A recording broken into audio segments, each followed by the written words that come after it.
Kapal perang KRI Makassar 590 dari Pelabuhan Balikpapan, Kalimantan Timur yang mengangkut 989 pemudik pada 3 Juni tiba di Pelabuhan Tanjung Perak, Surabaya, yang disambut oleh Menteri Perhubungan Budi Karya Sumadi bersama Pangko Armada II Laksamana Muda TNI Mintoro Yulianto dan Wakil Gubernur Jawa Timur Emil Dardak.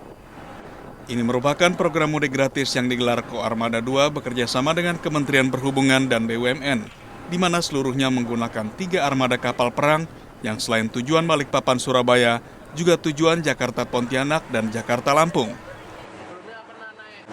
Ya, terima kasih ini sudah dikasih apa? Gratisan ya, gratis. Mau mudik kemana sih, Bu? Ke Banyuwangi.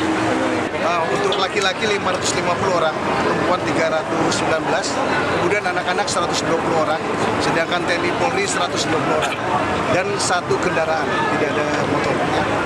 Kerjasama yang baik, bantuan dari TNI AL dan pasti bermanfaat untuk masyarakat. Oleh karenanya, kinerja yang bagus ini bisa kita bangun dan bisa menyelesaikan masalah mudik bagi masyarakat. Menteri Budi menyebut pemerintah memang harus hadir untuk membantu masyarakat yang ingin berlebaran dengan keluarga di kampung halamannya, mengingat mahalnya tarif pesawat terbang saat ini. Program yang sama pun diharapkan dapat terselenggara kembali pada tahun depan.